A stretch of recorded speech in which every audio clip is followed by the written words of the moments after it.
जलाशये कालीयमर्दनाय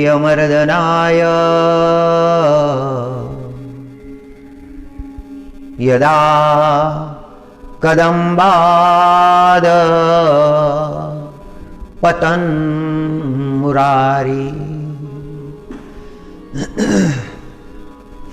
जलाशये कालीयमर्दनाय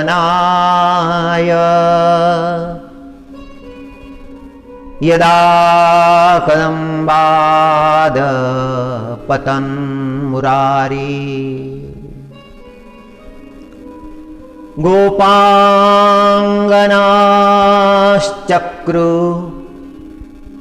शुरेत्य गोपा गोविंद दामोदर माधवेति। गोविंद दामोदर माधवेति।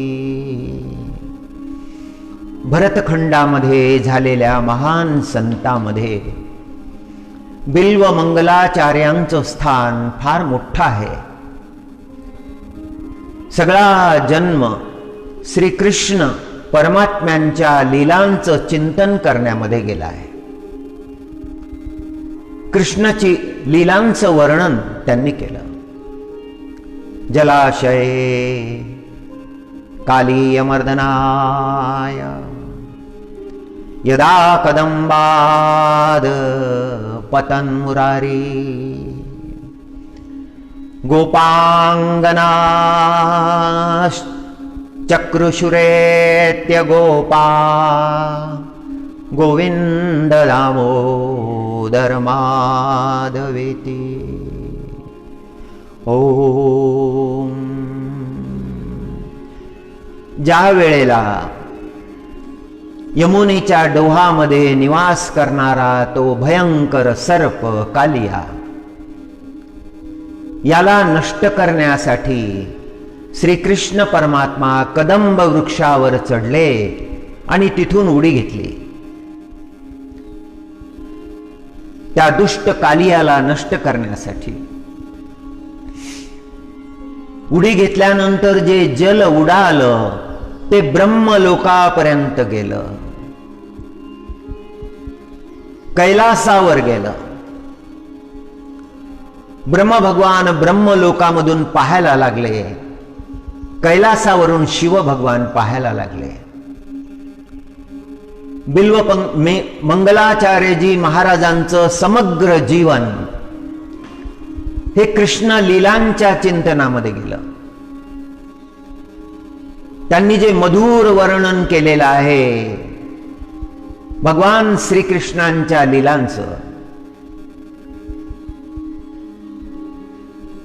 त्यांच्या गायनामधली मधुरता, त्यांच्या अंतकरणातली आर्तता सगळी त्यांच्या श्लोकांमधून प्रगट झालेली आहे। त्या जलाशयामध्ये, त्या डोहामध्ये परमात्म्यानं उडी घेतली, हा प्रसंग वर्णन करतात। जलाशये कालीयमर्दनाय, त्या दुष्टाला नष्ट करण्यासाठी, कारण भक्तांच्या जीवनामध्ये त्यांनी फार मोठं संकट आणलं होतं। तो विषारी कालिया वृंदावनामध्ये आला होता। यमुनाजीच्या डोहामध्ये तिथे त्यांनी निवास केला होता। त्या डोहामध्ये निवास करणारे जे मत्स्य होते त्या मत्स्यांचं भक्षण केलं होतं। मनुष्याच्या जीवनामध्ये कुठेही विष नको, अंतकरणामध्येही नको, आचरणामध्येही नको, भावामध्येही नको, विचारामध्येही नको। वेगवेगळ्या प्रकारचं विष मनुष्याच्या जीवनामध्ये प्रगट होत असतं। अंतकरणामध्ये प्रगट झालं तर आचरण दूषित होतं। अंतकरणापर्यंत ते विष जाऊ द्यायचं नाही, कारण अंतकरणापर्यंत जर ते विष गेलं तर ते आचरणामध्ये प्रगट होतं. अंतकरण विषानं दूषित झालं आणि दूषित झालेल्या त्या अंतकरणानं आचरण केल्यानंतर आचरणही दूषित झालं, मनही दूषित झालं, विचारही दूषित झाले, सगळं जीवनच दूषित झालं. विकारांचं विष, दोषांचं विष, ईर्ष्या, द्वेष, दंभ, अहंकार हे सगळं विषच आहे. शास्त्रकारांनी हे विषच म्हटलं आहे. आंतरिक जीवनामध्येही त्या विषाचा भयंकर परिणाम होतो आणि बाह्य जीवनामध्येही त्या विषयाचा भयंकर परिणाम होतो. मनुष्याच्या जीवनामध्ये कुठेही अंतर्बाह्य विष असू नये. बिल्वमंगलाचार्यजी महाराज फार दिव्य उपदेश करतात की यमुनेच्या त्या डोहामध्ये तो भयंकर कालिया निवास करत होता. कोणालाही तिथलं पाणी पिऊ देत नव्हता. पशुपक्ष्यांनी त्या स्थळाला सोडलं होतं. पशुपक्षी तिथे जल घेण्यासाठी येत नव्हते. पक्षी श्वापदांनी सोडियेले स्थळा. श्वापद जे होते वनामध्ये विचरण करणारे राहणारे जे प्राणी होते, हरण होते, वाघ होते, ते तिथे जल घेण्यासाठी येत नव्हते. ते स्थान त्यांनी सोडून दिलं होतं. त्या स्थानाचा त्याग केला होता. ज्या अंतकरणामध्ये विष निर्माण होतं, दोषांचं विष, विकारांचं विष, त्या विषाच्या प्रभावामुळे सद्गुण त्या व्यक्तीला सोडून जातात. त्या व्यक्तीला धर्म सोडून जातो. त्या व्यक्तीला सत्य सोडून जातं. परमात्म्याची कृपा त्या व्यक्तीवर राहत नाही. कारण त्या जीवनामध्ये ते विष उगवलं आहे. त्या विषाचा दुष्परिणाम त्या मनुष्याला भोगावा लागतो. चित्त सात्विक ठेवावं, चित्त शुद्ध ठेवावं. जलाशय काली अमर्दनाय यदा कदंबाद पतन मुरारी. त्या डोहामधल्या विषाचा एवढा प्रभाव होता, त्या कालियाचा एवढा प्रभाव होता की आजूबाजूला वनस्पती सुद्धा उगवत नव्हत्या. एखादा पक्षी जर उडत उडत त्या डोहावरून गेला तर तो मरून पडत असे. एवढा त्या विषाच्या ज्वाळा निघत होत्या. मनुष्याच्या अंतकरणामध्ये दुष्कर्माचं विष जर प्रगट झालं तर त्याचे स्पंदन दूर दूर जातात. भयंकर त्या कालियानं त्या डोहामधले जे जलजीव होते त्या सगळ्यांचं भक्षण करत होता आणि तिथे तो निवास करत होता. ओम. श्रीकृष्ण परमात्म्याच्या लक्षात आलं या डोहावर यांनी कब्जा केलेला आहे, ताबा केलेला आहे. जल कोणाला घेऊ देत नाही. सगळं जल विषारी झालेलं आहे. म्हणून परमात्म्यानं विचार केला हा डोह मुक्त केला पाहिजे. भक्तांसाठी हा यमुनेचा डोह खुला केला पाहिजे. यमुना ही परमात्म्याची चौथी राणी आहे, भक्तिमती आहे. आणि भक्ताच्या जीवनामध्ये विष नको, कोणत्याही प्रकारचं नको, अंतर्गतही नको आणि बाह्यही नको. म्हणून या डोहामधून याला दूर केलं पाहिजे. म्हणून प्रभूनं लीला केली. गोचारण लीला ज्यामध्ये आहेत त्या प्रसंगामध्ये जेव्हा लक्षात आलं आषाढ महिन्यामध्ये त्या डोहाच्या किनारी चेंडूचा खेळ मांडला. चेंडू खेळायला लागले. खेळता खेळता तो चेंडू त्या यमुनेच्या डोहामध्ये गेला. गोप बालक पाहायला लागले. तळाशी तो चेंडू दिसला. सूर्य भगवान जेव्हा मस्तकावर आले तो प्रत्यक्ष दिसायला लागला. परमात्म्याला हाक मारली, कृष्णा कृष्णा, तो तिथे आहे चेंडू. परमात्म्याने चेंडू पाहिलाच. ही लीला परमात्म्यानं केली होती. कालिया दमन करायचं होतं. चेंडू दिसला. ते गोप बालक टाळ्या वाजवायला लागले. दिसला चेंडू, दिसला चेंडू. परमात्म्याने तो चेंडू पाहिला आणि तिथेच वेडे घेत्यांना तो भयंकर सर्प दिसला, कालिया दिसला. दिसत असे जळी, घालीत असे वेडे. हरि गोविंद हरि गोविंद हरि गोविंद. परमात्मा कदंबावर चढले आणि कदंबावर चढून तिथून उडी मारली. ते जल उसळलं, ते ब्रह्मलोकापर्यंत गेलं, शिवलोकापर्यंत गेलं, कैलासावर गेलं. तिथून शिव भगवान प्रभूची लीला पाहायला लागले, ब्रह्म भगवान प्रभूची लीला पाहायला लागले. समाचार गोकुळामध्ये गेला. सगळ्या गोपी धावत धावत आल्या. यशोदाजी धावत आली, नंद बाबा धावत आले. अंतकरण व्याकुळ झालेलं आहे नंदबाबाचं. हे परमात्मा, आमच्यावर किती संकट आले, आमच्या कृष्णावर किती संकट आले. हे परमात्मा, त्याच्यावर येणारे संकट आमच्यावर येऊ द्या. पितृहृदय आहे, पित्याचं हृदय आहे. नंदबाबा प्रार्थना करायला लागले. यशोदाजीला काही सुचत नाही. यमुनेच्या त्या डोहापर्यंत आली. माझा कृष्ण व्याकुळ झाली, रडायला लागली. डोळ्यातून अश्रुधारा वाहायला लागल्या. गोपी धावत आल्या. त्या गोपींनी यशोदाजीला धरून ठेवलं. गोपांगना गोपांगनाश्चक्रू शुरेत्य गोपा. गोपा हा शब्द यशोदाजीसाठी आलेला आहे. व्याकुळ झाली ती माता, यशोदा माता व्याकुळ झाली. सगळ्या गवळणीने धरून ठेवलं, उडी घेऊ देत नाही. सगळे रडायला लागले आणि रडत रडत गायन करायला लागले. गोपांगना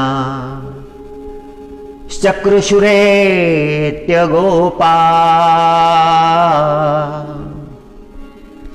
गोविंद दामोदर माधवेती. गोविंद दामोदर माधवेती. गोविंद दामोदर माधवेती. सगळे अधीर झालेले आहे. अलौकिक असलेल्या त्या परमात्म्यानं लौकिक लीला केल्या. त्यांना कळू दिलं नाही की ते साक्षात परमात्मा आहेत, साक्षात लीला पुरुषोत्तम आहेत. हे कळू दिलं नाही. परमात्मा कळू देत नाही, लक्षात येऊ देत नाही. आता कृष्णाचं काय होईल? नंदबाबा व्याकुळ झालेले आहेत, यशोदाजी व्याकुळ झालेली आहे. कारण त्यांची दृष्टी ही पुत्रभावाची दृष्टी आहे. परमात्म्याकडे पुत्रभावाने पाहतात. त्या कालियाच्या फणावर उडी घेतली. परमात्मा नृत्य करायला लागले. एका फणावरून दुसऱ्या फणावर, दुसऱ्या फणावरून तिसऱ्या फणावर. शिव भगवान चकित झाले ते नृत्य पाहून. हे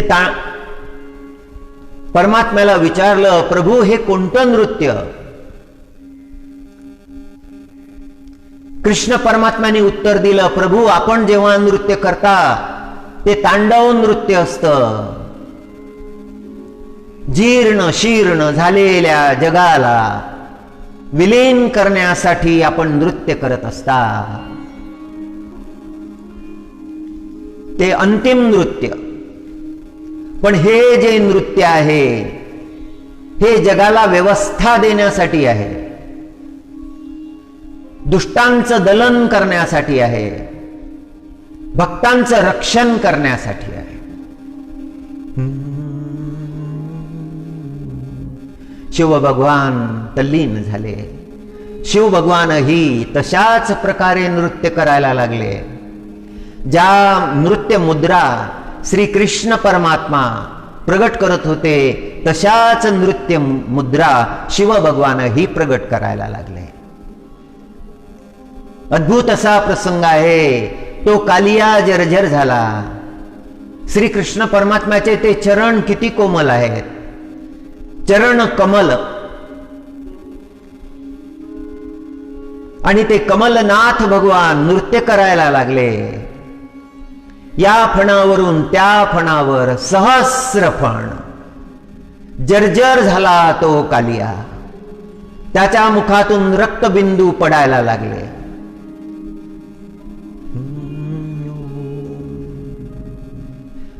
भयंकर प्रहार त्याच्यावर झालेला आहे.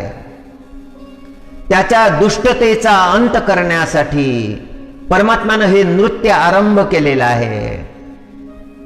नागपत्नींना हे कळलं, आता अंत आला आहे कालियाचा. त्या शरण आल्या,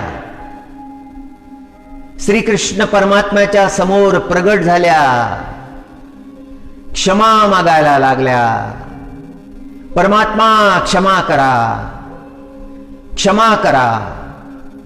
आम्ही सर्प आहोत, आमचा स्वभाव उग्र आहे, स्वभावामध्येच आमचा क्रोध आहे. अक्षम्य अपराध हे परमात्मा आधीच घडलेले आहेत. आमचं सौभाग्य नष्ट करू नका, विनंती करायला लागल्या. कृष्ण परमात्मा त्या नागपत्नींना म्हणायला लागले. त्यांनी जेव्हा प्रार्थना केली, परमात्म्याच्या अंतकरणामध्ये करुणा निर्माण झाली. अंतकरण द्रवलं, कृपा केली भगवंतानं. परमात्मा म्हणायला लागले, हे नागपत्नींनो, हा दुष्ट आहे, याला क्षमा करण्यासारखी अवस्था नाही. पण आपण शरण आलेले आहात, सौभाग्याचं दान आपण मागितलेलं आहे, म्हणून मी आपल्याला दान देत आहे. हे कालिया, तू इथून निघून जा. कालिया म्हणायला लागला, प्रभू, जगामध्ये माझ्यासाठी एकमेव स्थान आहे, दुसरं स्थान माझ्यासाठी नाही. दुसरीकडे मला जाता येत नाही परमात्मा. मी बाहेर निघता बरोबर गरुड माझ्यावर आक्रमण करतील. त्या गरुड भगवानच्या भयानं मी या ठिकाणी लपून बसलो आहे. सर्प स्वभावानं या डोहामध्ये असलेल्या सगळ्या जीवांचं मी भक्षण केलं आहे. माझ्यामुळे सगळ्यांना त्रास झालेला आहे. हे सगळं माझ्या स्वभावामुळे घडलं. परमात्मा, माझ्यावर कृपा करा, मला इथून जायला सांगू नका. श्रीकृष्ण परमात्मा म्हणाले, हे कालिया, या डोहामध्ये तुला आता राहता येणार नाही. इथे भक्तांचा निवास आहे. ज्याच्या अंतकरणामध्ये विष आहे, तो भक्तांच्या सोबत कसा राहू शकेल? तू आता इथून निघून जावं, तुला मी अभय देतो. आता तुझ्यावर गरुड आक्रमण करणार नाही. तू ज्या ठिकाणी जाशील त्या ठिकाणी तुझं पूजन होईल, कारण तुझ्या मस्तकावर माझ्या चरणाचं चिन्ह आहे. प्रभूनं त्या कालियाला अभय दिलं, तो डोह मुक्त केला. यशोदाजीने हा प्रसंग पाहिला. हो, परमात्मा जेव्हा नृत्य करत होते तेव्हा त्याचं पुच्छ हातामध्ये धारण केलेलं होतं. या फणावरून त्या फणावर नृत्य करत होते. जर्जर झालेला तो कालिया सर्वांना दिसत होता. ओ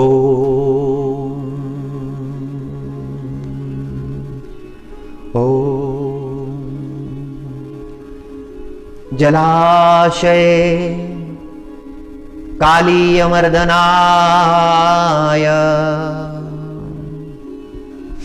यदा कदम्बाद पतन् मुरारी गोपांगनाश्चक्रू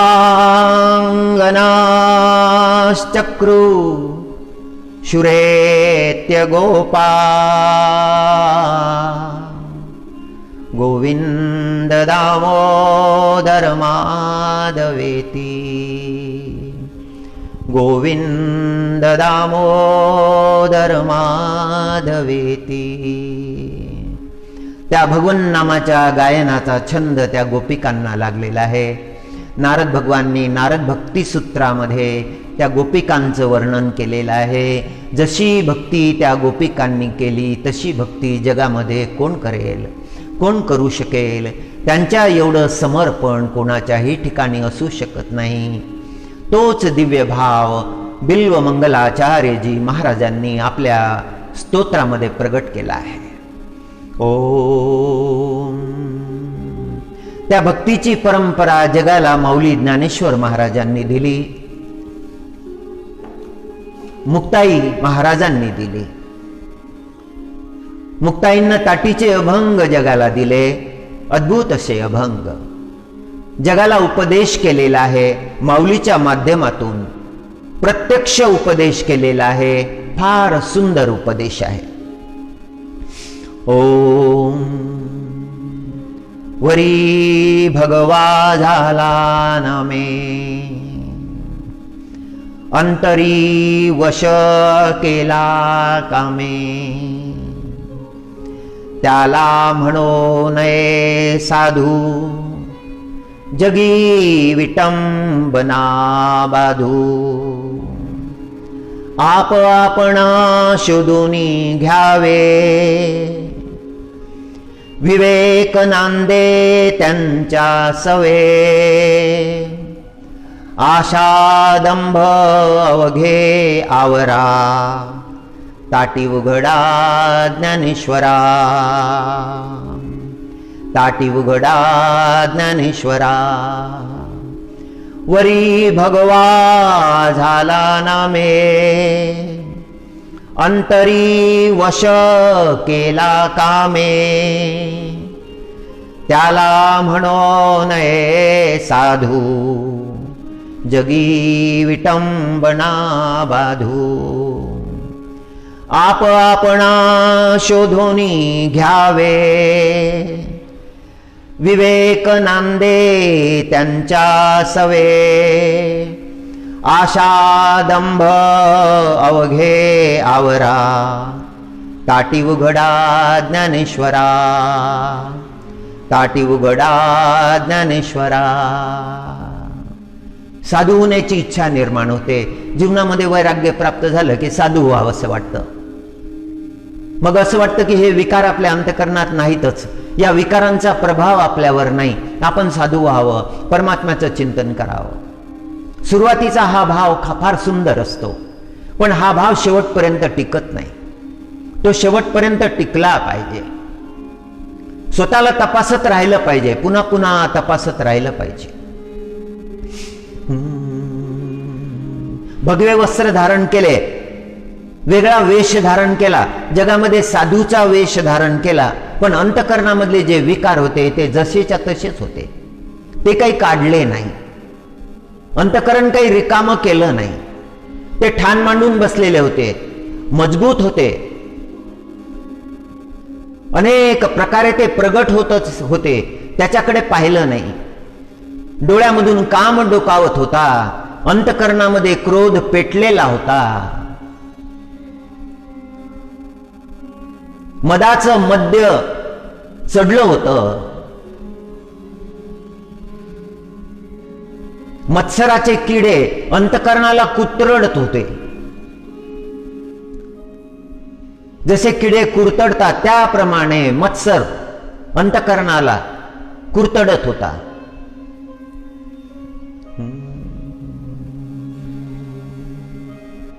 मोह लोभ हे प्रचंडपणे अंतःकरणामध्ये ठाण मांडून बसलेले होते. हे सगळे विकार अंतःकरणामध्ये होते. हे गेल्याशिवाय साधू होता येत नाही.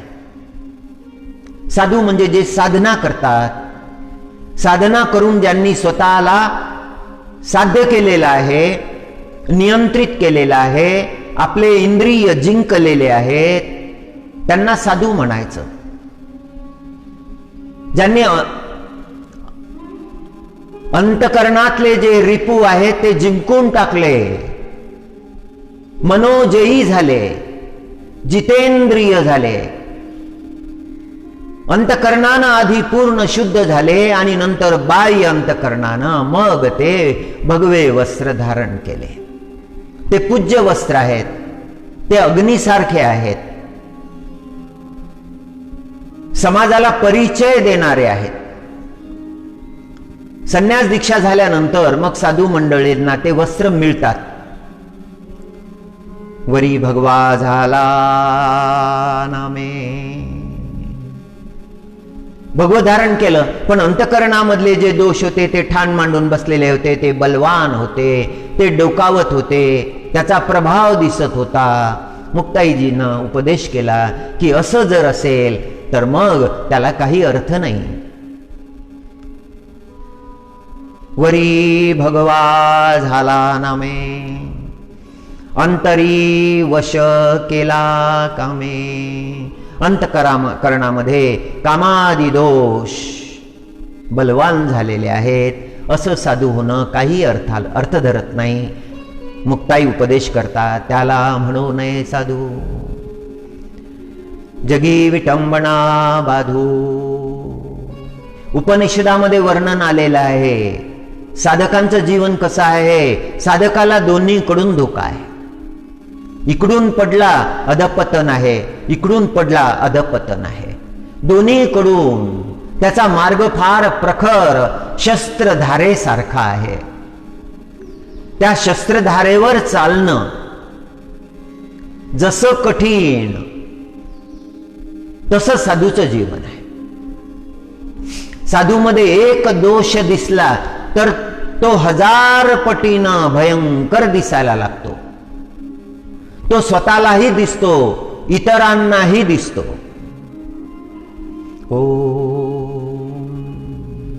साधूच्या जीवनामध्ये असा प्रसंग आला की मग त्याचं अधपतन होतं, त्याची साधना विफल होते, पश्चाताप होतो. बिल्वमंगलाचार्यजी महाराजांना पश्चाताप झाला होता. केवळ दृष्टीमध्ये दोष आला होता. दृष्टीमध्ये काही क्षणाकरता दोष उगवला. डोळे बंद केल्यानंतर त्यांना समजलं आपल्या दृष्टीमध्ये काम विकार निर्माण झाला. एवढं दुःख झालं, एवढं अंतकरण कळवळलं, द्रवित झालं. आपण हे आपल्या दृष्टीमध्ये हे काय आलं.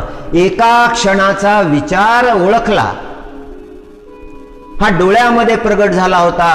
म्हणून बेलाचे 2 काटे घेतले आणि आपलेच डोळे आपण फोडिले. अमंगल येऊ नये आपल्या जीवनामध्ये. डोळे हे द्वार आहे, जीवनामध्ये येण्याचं द्वार. पुण्य डोळ्यामधून येतं, पाप डोळ्यामधून येतं. चांगले विचार वाईट विचार डोळ्यामधून येतात. संताला पाहिलं की सद्भाव निर्माण होतो डोळ्याच्या द्वारे. दुर्जनाला पाहिलं की दुर्भाव निर्माण होतो डोळ्याच्या द्वारे. डोळे फार महत्वाचे आहेत मनुष्याच्या जीवनामध्ये. द्वार आहे जीवनामध्ये, दर्शनाचं द्वार आहेत डोळे. बिल्वमंगलाचार्यांनी ते डोळेच नष्ट केले. फार मोठे संत, जगत विख्यात संत. एकदा मी एका ठिकाणी प्रवचन करत होतो, बिल्वमंगलाचार्यजी महाराजांबद्दल बोलत होतो आणि श्रोत्यांमध्ये एक फार मोठे ज्ञानी शास्त्रज्ञ बसलेले होते. आणि तो प्रसंग जेव्हा ते ऐकत होते तेव्हा त्यांचं अंतकरण भरून आलं. कथा होईपर्यंत थांबले.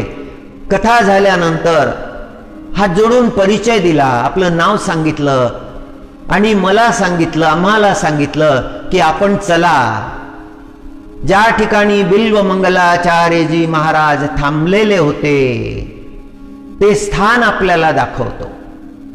आणि आम्हाला घेऊन गेले त्या स्थानी ज्या ठिकाणी बिल्वमंगलाचार्यजी महाराजांनी तपश्चर्या केली होती. अद्भुत संत. कालच्या प्रवचनामध्ये आपण दीर्घायुषी 300 वर्ष ज्यांनी भूतलावर निवास केला असे तेलंग स्वामी महाराज, जे गंगेच्या किनारी काशीला ज्यांनी निवास केला, ज्यांच्या समोर साम्राज्य उदयाला आलं आणि त्या साम्राज्यामध्ये 5 सम्राटांनी राज्य केलं आणि तो 5वा सम्राट ही लयाला गेला, इंग्रजांचं राज्य भारतामध्ये आलं, तो पर्यंत बिल्वमंगलाचार्यासारखे संत, तेलंग स्वामी सारखे संत. तेलंग स्वामीचं उदाहरण फार अद्भुत आहे.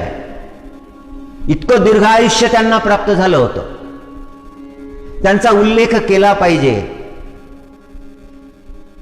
त्यांचं नाव सुद्धा आपल्याला माहित नाही, हे खरोखर दुर्भाग्य आहे. शिवभक्त, असे शिवभक्त होऊन गेले. बिल्वमंगलाचार्यजी महाराजांचा प्रसंग, स्वतःचे नेत्र फोडून टाकले. पुन्हा तो काम बुद्धीमध्ये न यावा, डोळ्यामध्ये न यावा, मनामध्ये न यावा म्हणून असं केलं, असं आचरण केलं. त्या परमात्म्याशिवाय दुसरं काही पाहायचं नाही हा संकल्प त्यांनी केला होता. साक्षात त्या परमात्म्यानं दर्शन दिलं. हे श्लोक जे आहेत हे ते नेत्र फोडल्यानंतरचे श्लोक आहेत. जलाशये कालीयमर्दनाय यदा कदंबाद पतन्मुरारी गोपांगनाश चक्रुशुरेत्य गोपा गोविंद दामोदर माधवेती. मुक्ताई साधूचं वर्णन करतात. साधू कसा असला पाहिजे? केवळ भगवत धारण करून चालणार नाही, अंतकरणानं सुद्धा साधू झाला पाहिजे. त्याचे साधूचे भाव कायम राहिले पाहिजे. ते भाव बदलायला नको. क्षणाक्षणाला तो बदलणारा नको. वरी भगवा झाला नामे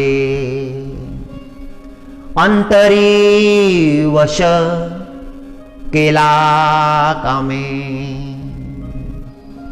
त्याला म्हणो नये साधू जगी विटंबना बाधू. जग तयार बसलेला आहे विटंबना करण्यासाठी, त्याचं तोंड काळं करण्यासाठी तयार बसलेला आहे. फार अवघड आहे साधूचं जीवन. साधूनं सावधान राहिलं पाहिजे. समाजामध्ये जायला पाहिजे, जरूर जायला पाहिजे, पण जेवढी आवश्यकता आहे तेवढंच गेलं पाहिजे.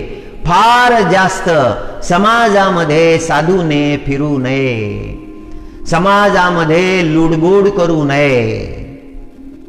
साधूसाठी प्रथम परमात्मा आहे, पहिल्या स्थानी परमात्मा. साधना अखंड सुरू ठेवली पाहिजे. 300 वर्ष जगणारे तेलंग स्वामी महाराज अखंड शिव आराधनेमध्ये राहिले. कसे राहिले हे आश्चर्य आहे. 20 वर्ष सुरुवातीची साधना स्मशानामध्ये केली होती. तेलंग देशामध्ये, आंध्र प्रदेशामध्ये. तेव्हा आंध्र नव्हता, तेव्हाचं नामानिधान वेगळं होतं. तेव्हा तिथे त्या गावामध्ये निवास केला, स्मशानामध्ये निवास केला. तिथे साधना करत राहिले. जिथे कोणी जायला धजत नव्हतं तिथे 20 वर्ष साधना.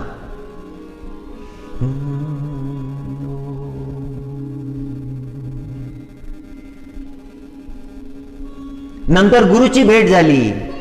भगीरथानंदजी महाराज मेरे साथ चलो असं म्हणता बरोबर त्यांच्या सोबत निघून गेले.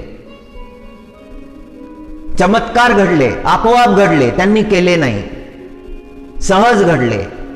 त्यांच्या व्यक्तित्वाचा प्रभाव होता, त्यांच्या पुण्याचा प्रभाव होता. त्यांच्या साधनेचा प्रभाव होता. मनुष्यानं केलेली साधना त्याच्या जीवनामध्ये प्रगट होते, त्याचा प्रभाव प्रगट होतो. जिथे साधू निवास करतो तिथल्या भूमीचे स्पंदन हे ज्ञानमय होऊन जातात, हे दिव्य होऊन जातात. तिथे आलेल्या एखाद्या सज्जनाला त्या स्पंदनाचे अनुभव येतात. ही दिव्य भूमी आहे, ही पवित्र भूमी आहे, असा भाव त्याच्या अंतःकरणामध्ये निर्माण होतो, त्या सज्जनाच्या अंतःकरणामध्ये निर्माण होतो. हा साधनेचा प्रभाव आहे. जे लोक घरामध्ये साधना करतात, संसारी आहेत पण घरामध्ये साधना करतात, भगवन नाम घेतात, त्यांना प्राप्त झालेलं जीवन मोठ्या आनंदानं जगत आहेत. काही तक्रार नाही, हे नाही ते नाही, असं काय नाही. जे जे प्राप्त झालेलं आहे त्यातच समाधान आहे, शांती आहे. साधना करतात, धर्म मार्गावर दृढ राहतात. त्यांच्या त्या वास्तूमध्ये त्यांनी केलेल्या साधनेचे स्पंदन निर्माण होतात. जगद्गुरु शंकराचार्य जेव्हा महिष्मतीपुरीला आले, जवळ जेव्हा महिष्मतीपुरीला आले, तेव्हा त्यांनी एका पांथस्थाला विचारलं की मंडन मिश्र कुठे राहतात. त्या पांथस्थानं फार सुंदर उत्तर दिलं. त्या पांथस्थानं उत्तर दिलं, स्वामीजी पूछने की आवश्यकता नहीं, आप जब महिष्मतीपुरी में प्रवेश करेंगे तो मार्ग आपको बता देगा कहां पर मंडन मिश्र रहते हैं. वहां के जो स्पंदन है वही आपको बता देंगे, किसी से पूछने की आवश्यकता नहीं रहेगी. जिस घर के सामने जाने पर एक पक्षी वेदों के मंत्र बोलने लगेगा, आप समझ लेना कि यही आचार्य मंडलेश्वर मंडन मिश्र का निवास है. आणि तसंच घडलं. जब शंकराचार्य जी महाराज वहां पर आए तो वेदों के मंत्र सुनाई देने लगे. हवन चल रहा था, ध्वनि सुनाई देने लगी. आचार्य ने समझ लिया, जगद्गुरु शंकराचार्य ने समझ लिया, यही वही स्थान है जहां पर मंडन मिश्र निवास करते हैं. जब दोनों की भेंट हुई तो मंडन मिश्र ने हाथ जोड़कर स्वागत किया, प्रयोजन पूछा. जब प्रयोजन पूछा तो आचार्य ने उत्तर दिया, शास्त्रार्थ के लिए आया हूं. आपकी ख्याति बहुत सुनी है, आपके साथ शास्त्रार्थ करने का विचार है.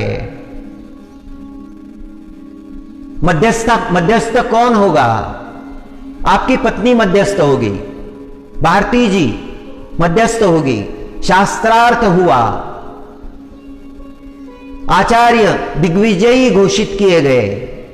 जगद्गुरु शंकराचार्य जी ने दिग्विजय संपादन किया. मंडन मिश्र इतनी नम्रता, आचार्य शंकराचार्य जी महाराज के चरणों में दंडवत किया.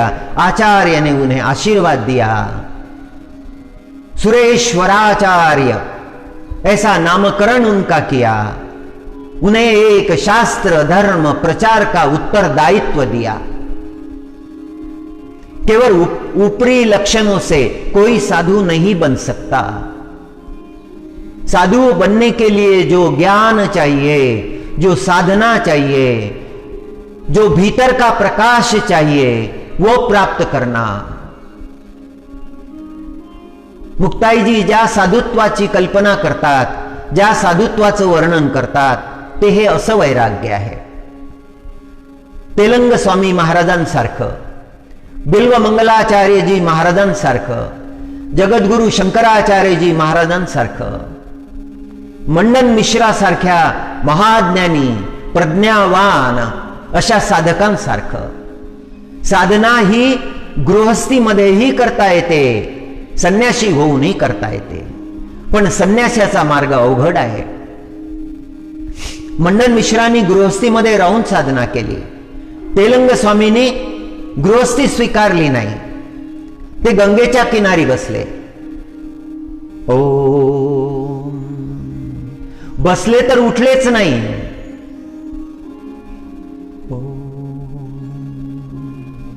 महायोगी होते. वरी भगवा झाला नमे, अंतरी वश केला कामे. साधना जर नाही केली तर साधूचं साधुत्व उघडं पडतं, लक्षात येतं हे साधना नाही करत. हो, वारकरी पंढरपूरला चालत जातात. चालत जाणं, पांडुरंगाचं नामस्मरण घेत घेत चालत जाणं ही साधना आहे. ही पूर्ण साधना आहे. यामध्ये काहीही त्रुटी नाही.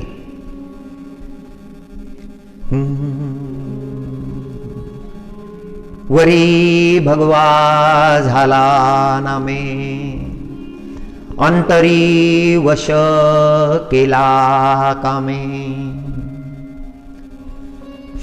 त्याला म्हणो नये साधू, जो काम वश झालेला आहे, क्रोध वश झालेला आहे, ईर्षेनं पेटलेला आहे, मदानं धुंद झाला आहे, मोहानं जखडलेला आहे, लोभग्रस्त झालेला आहे, त्याला साधू म्हणायचं नाही. ज्याच्या जीवनामध्ये हे सगळे विकार बलवान झाले, मग तो साधू नाही. त्याला म्हणो नये साधू, जगी विटंबना बाधू. त्याच्या जीवनामध्ये ते विकार जर प्रगट झाले तर मग त्याचं साधुत्व नष्ट झालं, गेलं त्याचं साधुत्व. जगामध्ये त्याची विटंबना झाली.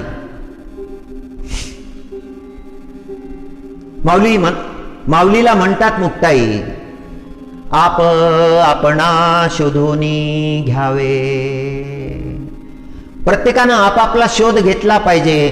डोळे बंद करून आपल्या अंतःकरणामध्ये पाहिलं पाहिजे. ज्या साधकाला असं वाटतं की आपण साधना करावी, साधू व्हावं, त्यांनी आपल्या अंतःकरणात पाहायचं, शोधायचं काय आहे, कोणाचा निवास आहे, काम क्रोध आहेत का, लोभ मोह आहेत का, ईर्ष्या द्वेष आहेत का, हे सगळे आहे का, ते सोडायचे, त्याचा त्याग करायचा, ते गेले पाहिजे. कसं आचरण करावं साधकानं हे चिरंजीव पदामध्ये सुद्धा आलेलं आहे. नाथ महाराजांचं चिरंजीव पद. एखाद्या वेळेला वेळ मिळाली, अवसर मिळाला तर त्याचंही चिंतन एखाद्या दिवशी करू.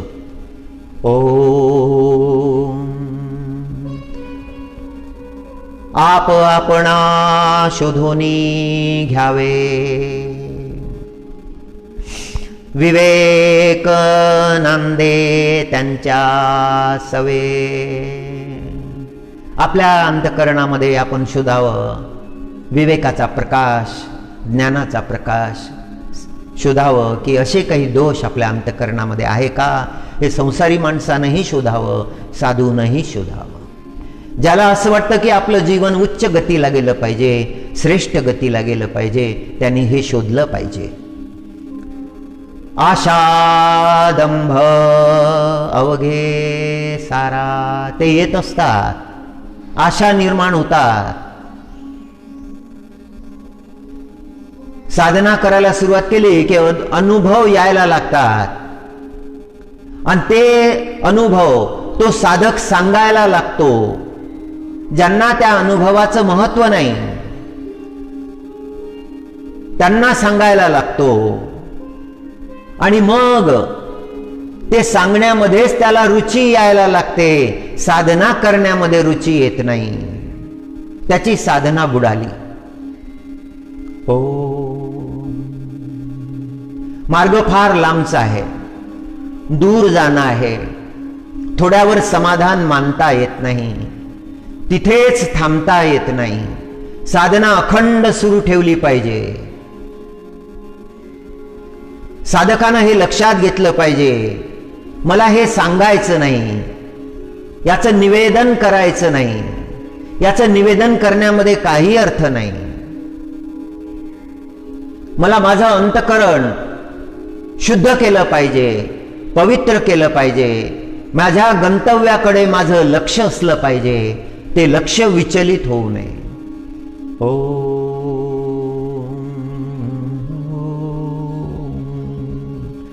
आशा दंभ अवघे आवरा. ते बलवान आहेत, आशा बलवान आहेत.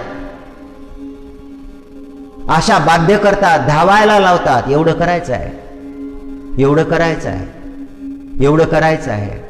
हे साध्य झालं की झालं. ते प्राप्त झाल्यानंतरही ती आशा, तिच्यातून हजारो आशा उगवतात. एका आशेमधून हजारो आशा, पदरी निराशा पडते. आशा धरताच येत नाही. आशा दंभ मागे सारा, ताटी उघडा ज्ञानेश्वरा, ताटी उघडा ज्ञानेश्वरा. वरी भगवा झाला नामे, अंतरी वश केला कामे. त्याला म्हणो नये साधू, जगी विटंबना बाधू. आप आपणा शोधून घ्यावे, विवेक नांदे त्यांच्या सवे. आशा दंभ अवघे आवरा, ताटी उघडा ज्ञानेश्वरा, ताटी उघडा ज्ञानेश्वरा.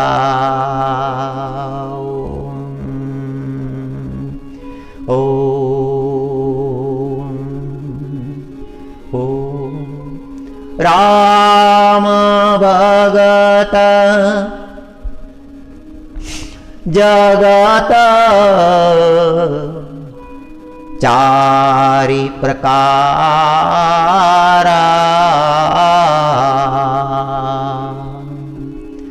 राम भगत जगत चारि प्रकारा.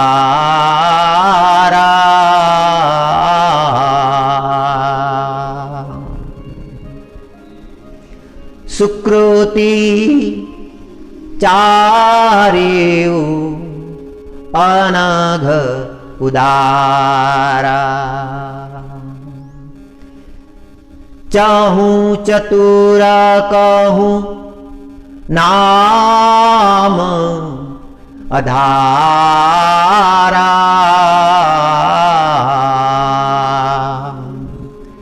ज्ञानी प्रभु ही विशेषी पियारा.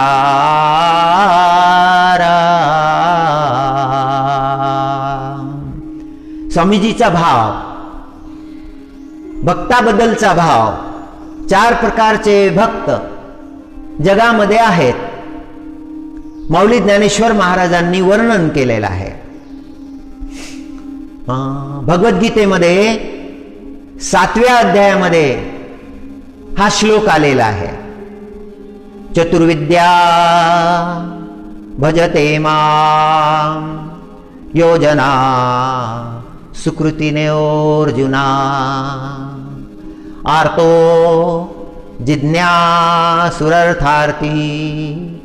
ज्ञानी च भरतर्षभ. श्रीकृष्ण परमात्मा अर्जुनजी महाराजांना सांगतात, हे अर्जुना, भक्त चार प्रकारचे आहेत.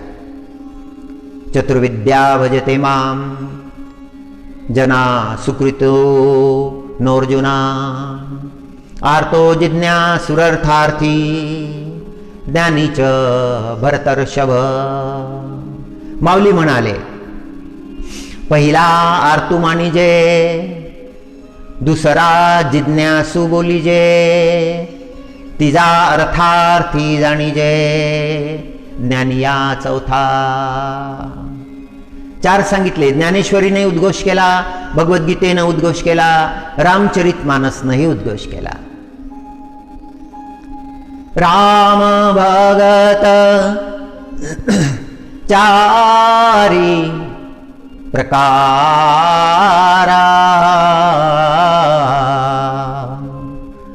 सुकृती चारिऊ अनाघ उदारा। चहु चतुर कहूँ नाम अधारा।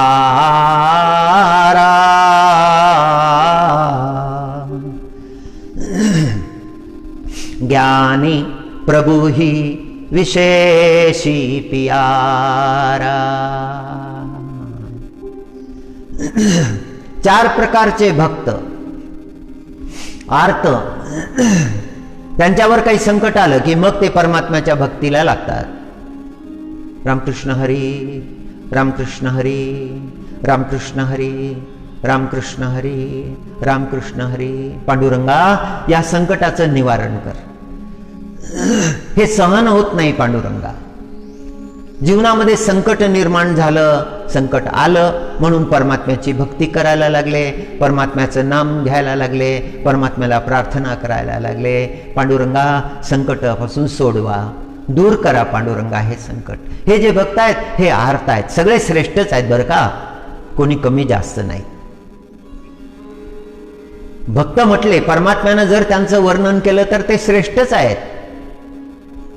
पण पहिले आर्त, आर्त कोटीमध्ये येतात। दुःख झालं नसतं, परमात्म्याला हाक मारली नसती, संसारामध्ये आनंदी होते।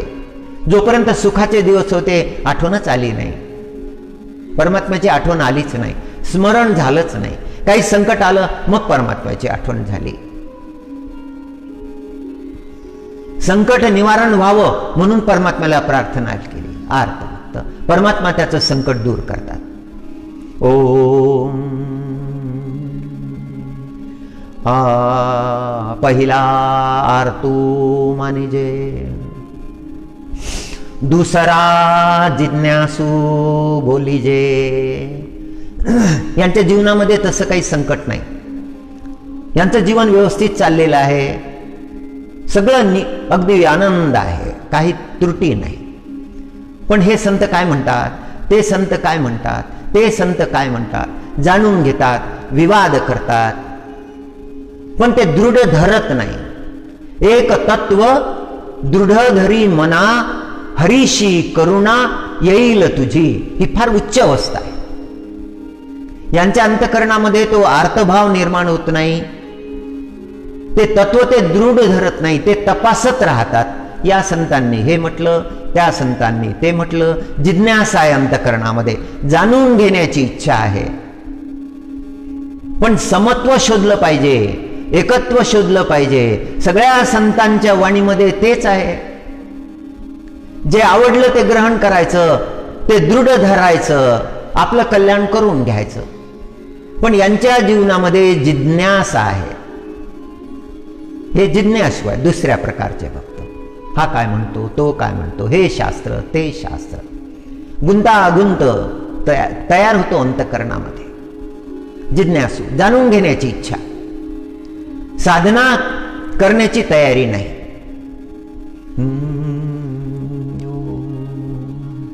हरि ओम।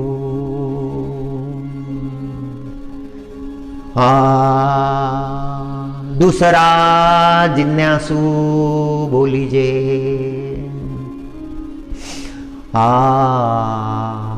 तिचा अर्थार्थी जाणीजे।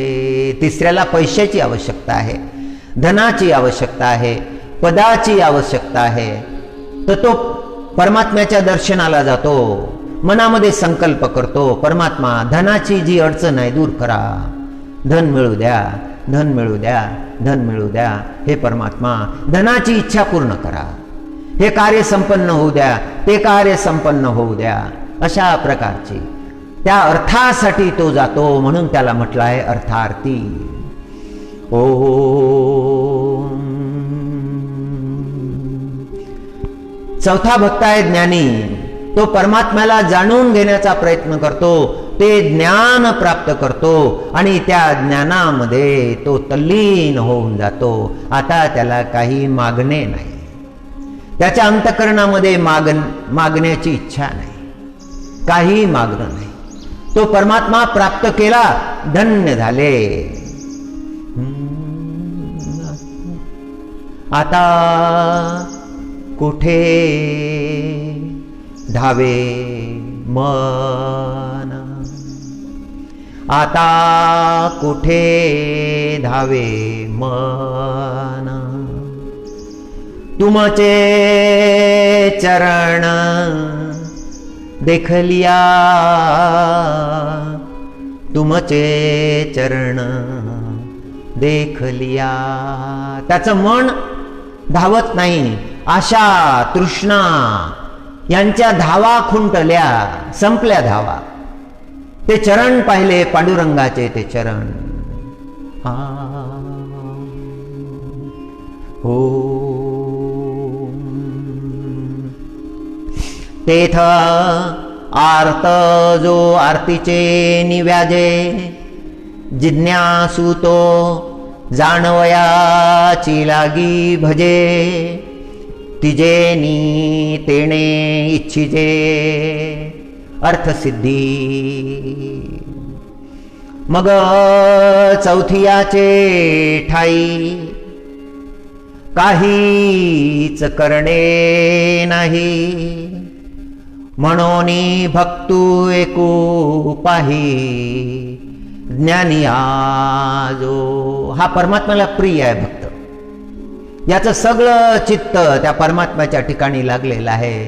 चैतन्य महाप्रभूचा भाव आहे, जयदेव महाप्रभूचा भाव आहे, मौली ज्ञानेश्वरांचा भाव आहे, नामदेव महाराजांचा भाव आहे, शांती ब्रह्म एकनाथ महाराज तुकाराम महाराजांचा भाव आहे. ओम राम भगत जगत चारी प्रकारा,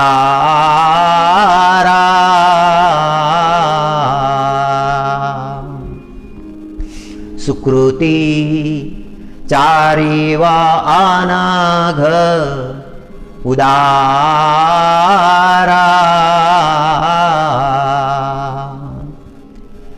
चाहूं चतुर कहूं नाम अधारा.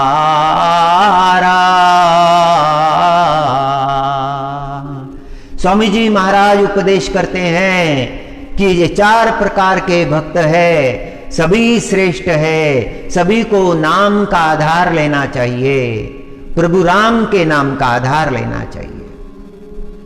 ओम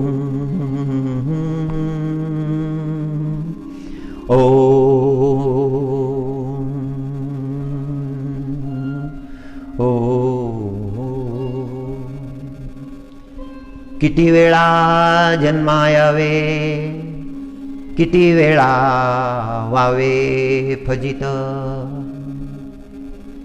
मनोनी जीव भ्याला, शरण गेला विठोबासी. प्रारब्ध पाठी गाढे, न सरे पुढे चालता.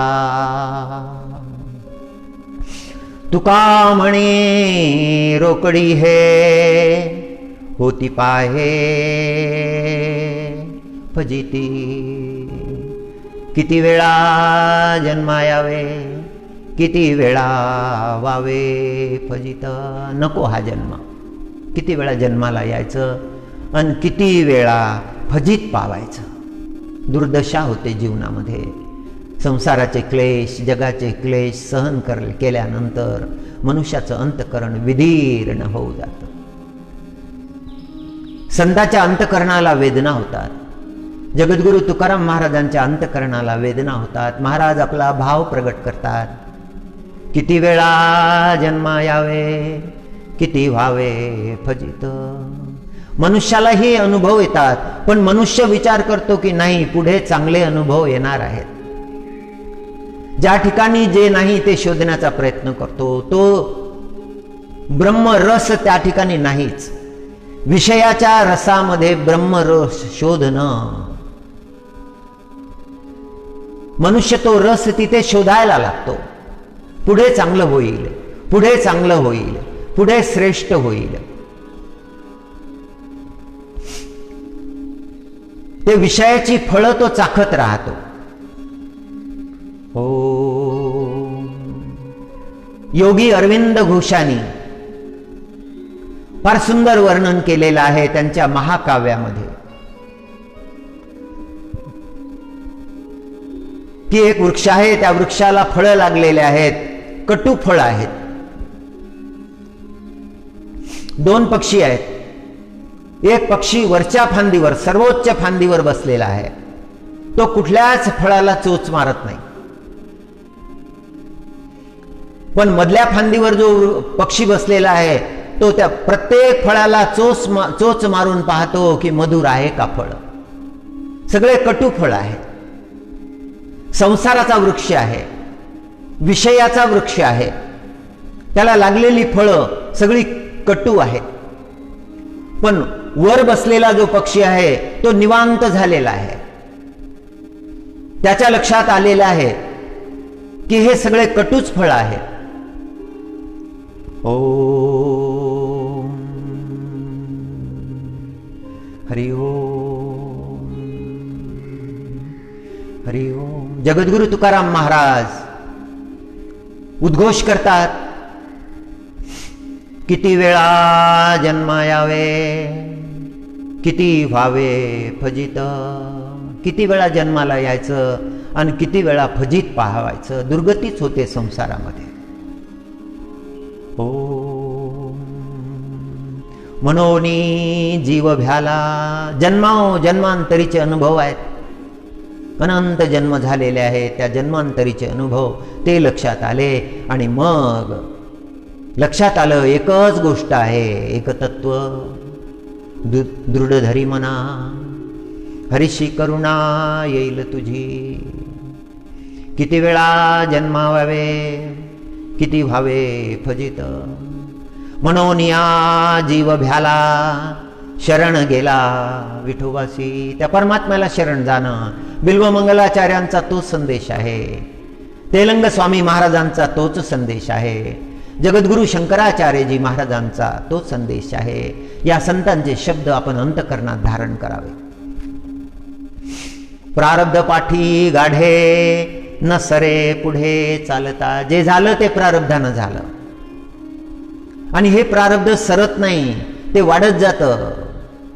प्रारब्ध पाठी गाढे, न सरे पुढे चालता. तुका म्हणे रोकडी हेच होणार आहे, याच्यापेक्षा अन्य होणार नाही. हा साक्षात्कार महाराजांना झाला. महाराजांनी त्याची घोषणा केली. तुका म्हणे रोकडी होती पाहे फजिती. असंच होत आलेलं आहे आणि पुढेही असंच होत राहील. म्हणून त्या पांडुरंगाला शरण गेले महाराज. गंगेच्या किनारी तेलंग स्वामी महाराज बसलेले होते. एक म्हातारा आपल्या नातवाला घेऊन आला. हातामध्ये तांब्याचा कलश आहे, बिल्वदल आहेत. नातवाला सांगितलं, स्वामीजी के मस्तक पर अभिषेक करो. तेलंग स्वामी महाराजांचे डोळे बंद आहेत. काशीला आले तेव्हा 100 पेक्षा जास्त वय होतं. 100 ओलांडलेली होती. सगळ्या भरतखंडाचं भ्रमण करून, सगळ्या तीर्थांचं भ्रमण करून आले होते. पदयात्रा केली होती. पदयात्रा सुरू केली 88व्या वर्षी. 88 वर्ष वय झालं होतं तेव्हा यात्रा आरंभ केली.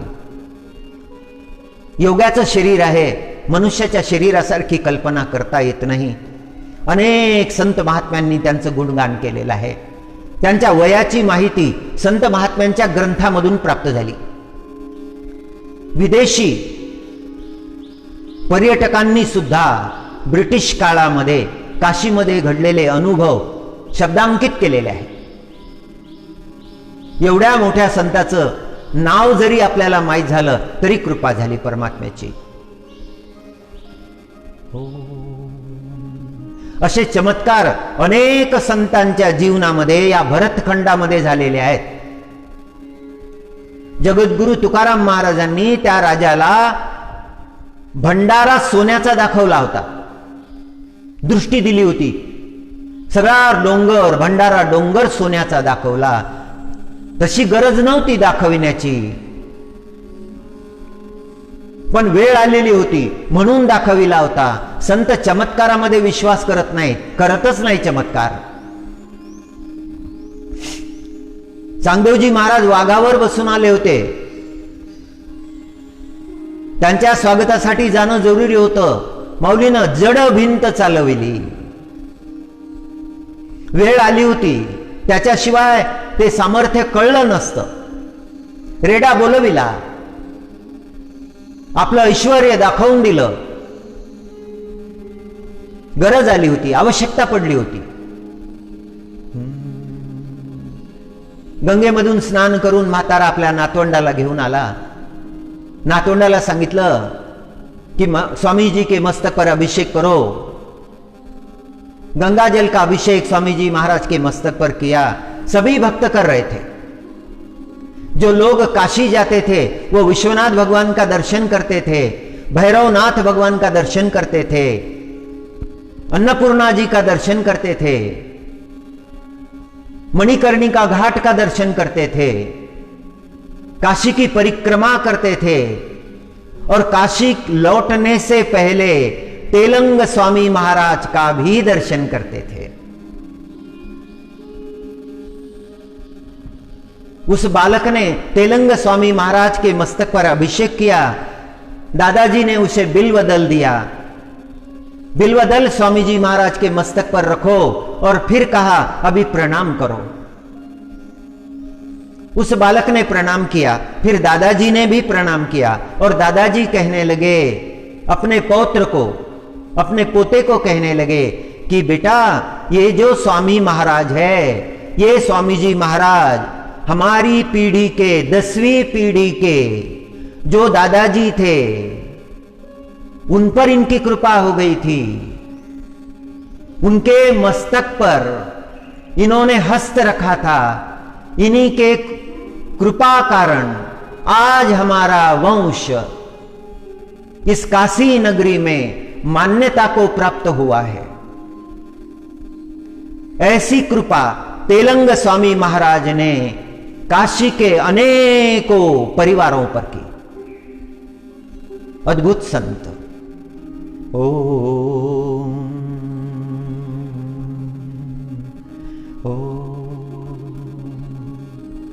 संत जीवनामध्ये प्राप्त व्हावे अशीच प्रार्थना करावी. आपल्यावर संत कृपा झाली पाहिजे. संत कृपा झाली की भगवंत कृपा होईल.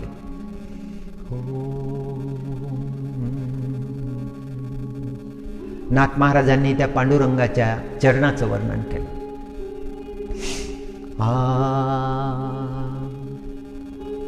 गोमटी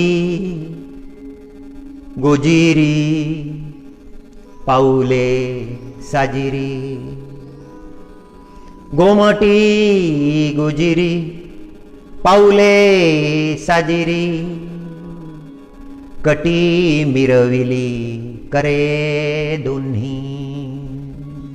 त्या पांडुरंगाच्या स्वरूपाचं वर्णन, कसा तो परमात्मा उभा आहे, कसे त्या परमात्म्याचे चरण सुंदर आहेत.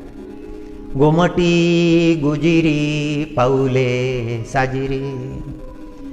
कटी मिरविली करे दोन्ही. भक्ताच्यासाठी उभा आहे तो परमात्मा. सगळे कामं बाजूला सारलेले आहे. सगळं बाजूला सारलं. वैकुंठ सुद्धा बाजूला सारलं आणि भक्ताच्यासाठी तिष्ठत उभा राहिला तो परमात्मा. हे अद्भुत दृश्य केवळ आणि केवळ पंढरपुरामध्ये आहे.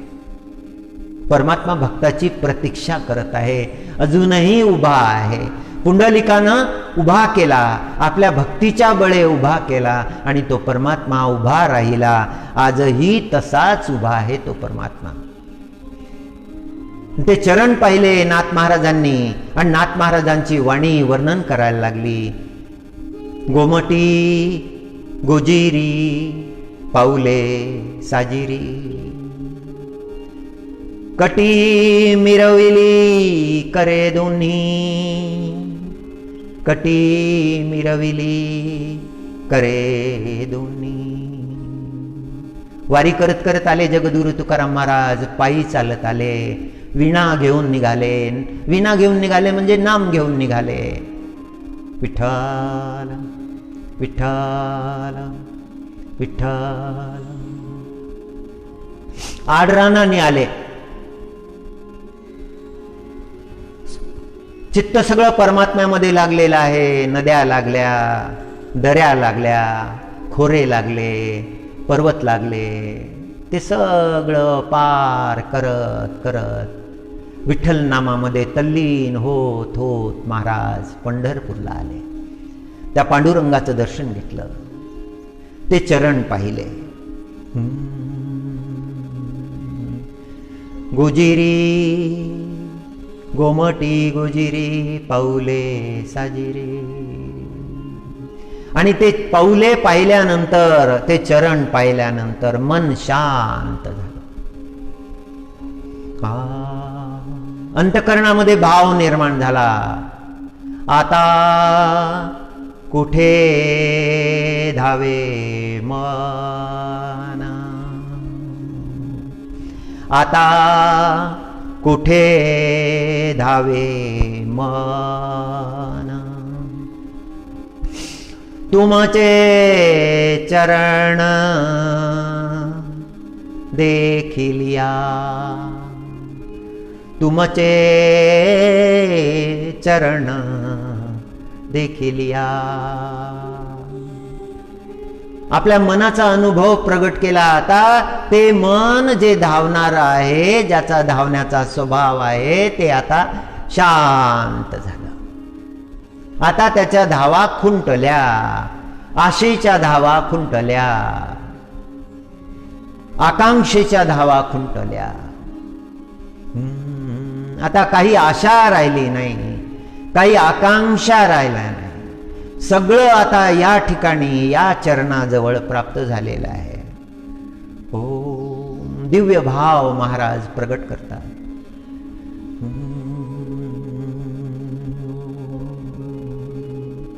आता कुठे धावे मना, तुमचे चरण देखिलिया,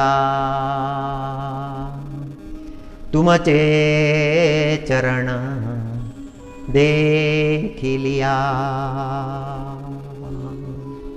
ओम रामकृष्ण हरी, रामकृष्ण हरी, रामकृष्ण हरी, रामकृष्ण हरी, रामकृष्ण हरी, रामकृष्ण.